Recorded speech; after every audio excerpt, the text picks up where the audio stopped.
Le journal de la foire aujourd'hui vous présente un passionné de l'histoire du cinéma, de la préhistoire du cinéma.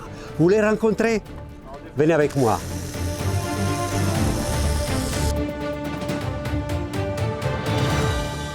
Nous voici dans notre petit studio avec Laurent. On va parler des cinémas et tout cela. Absolument. Mais d'abord, je voudrais connaître un petit peu ton histoire. Comment t'es arrivé dans ce monde De l'Antiquité. Par la passion de l'ancien, tout d'abord, et par ma formation initiale dans un deuxième temps. C'est-à-dire que j'ai une formation d'opticien optométriste qui m'a amené à connaître l'optique et à voir tous les objets d'optique qui ont été construits depuis le départ jusqu'au début du cinéma. Voilà.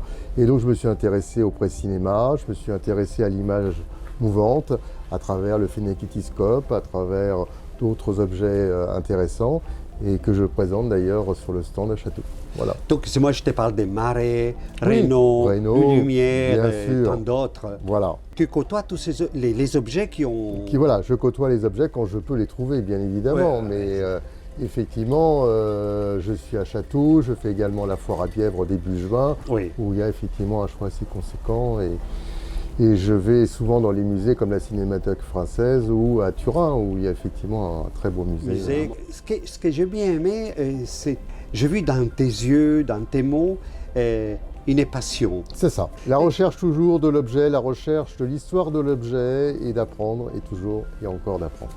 Donc, les Émile Reynaud avec les pauvres Pierrot, C'est les ça. daguerreotypes, C'est ça. les fantasmagories, tout ça, tu gères. Je gère, ainsi que tu pourras voir tout à l'heure le diorama, le polyrama panoptique, qui était à l'époque le diorama que Daguerre et Bouton ont réalisé à l'époque des années 1820-1830 au Château d'Eau à Paris, quoi, tout simplement. L'image qu'on a aujourd'hui, elle a quand même des origines très fortes. Ah, très forte, parce qu'on n'a pas cette image de se dire que voilà, on est dans un monde avec beaucoup d'images, et en fait l'image est animée à partir du 18e, à travers la lanterne magique, qui va commencer à montrer aux hommes des plaques animées, puisqu'on va les bouger nous-mêmes mécaniquement pour raconter des histoires aux enfants, pour raconter aussi de la propagande militaire. Je te montrerai tout à l'heure d'ailleurs des plaques sur les batailles qui se sont passées en Italie à l'époque de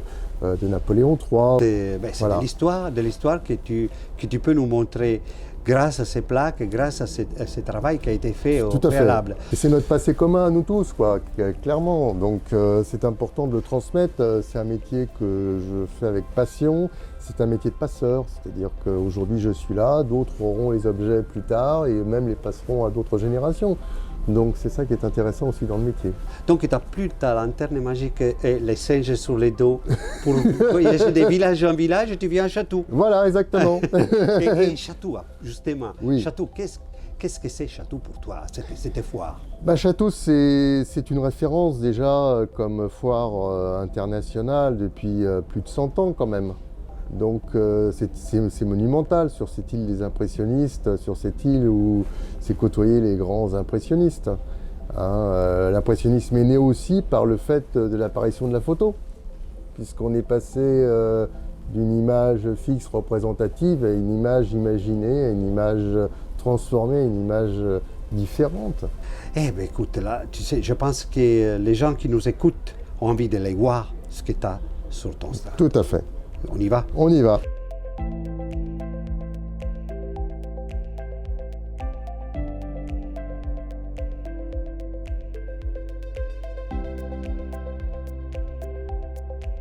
Alors, on a ici donc l'histoire du cinéma.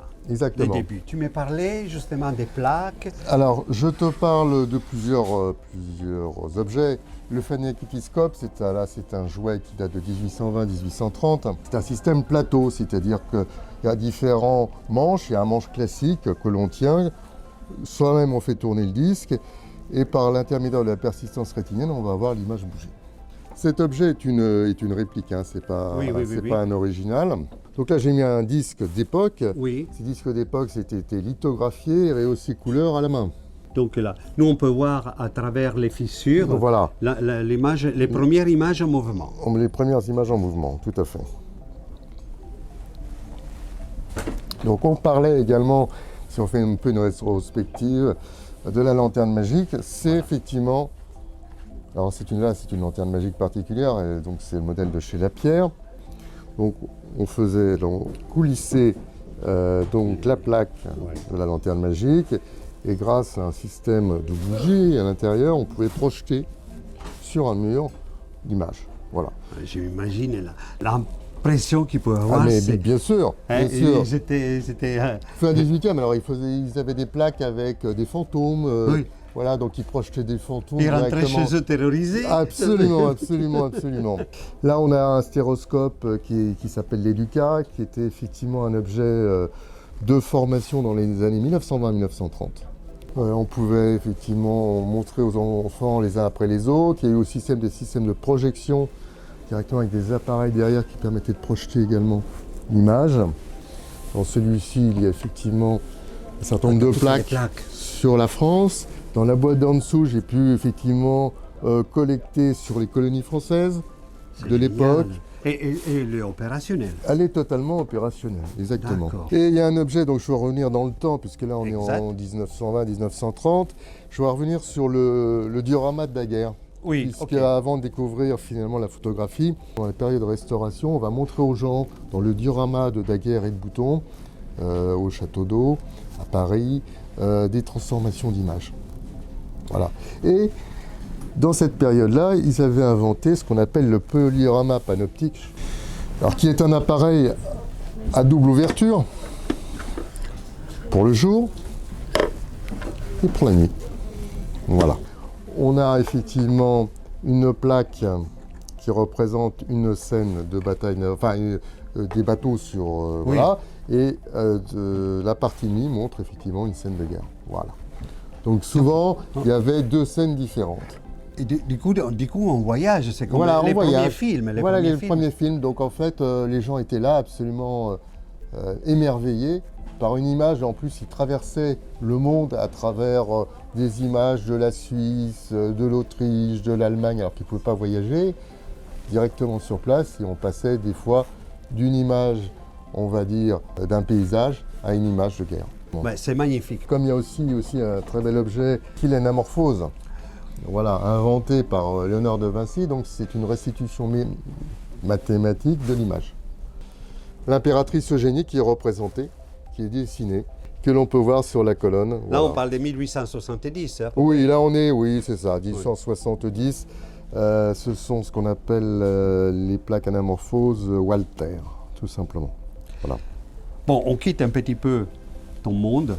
Est-ce que tu fais aussi tu nous proposes aussi autre chose voilà. dans ton stand? Autrement, écoutez, on peut voyager sur différents plans. Par exemple, là, vous avez un chat chouette de Jules Agard. Pour vous expliquer un peu, Jules Agard exerçait donc après-guerre à Vallauris.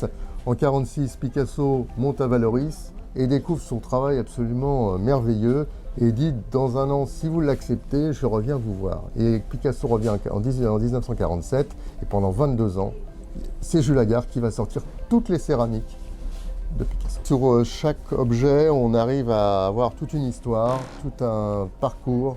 Et c'est important quand les gens achètent un objet de savoir ce qu'ils ont. C'est important, voilà. C'est important, je suis d'accord. C'est comme là, vous avez également une porcelaine de Meissen qui représente un personnage particulier. Ce personnage, c'est le tailleur du comte de Brûle. Au 18e, donc le comte de Brûle convoque son tailleur pour lui faire un habit nouveau. Et le tailleur n'arrive pas. Il n'arrive pas. Et le comte de Brûle est tellement excédé qu'il a un gros pouvoir. Il va voir Meissen, il dit « Vous me le représentez sur un bouc qui a des lunettes pour que le ridiculiser. » Et ah oui, complètement.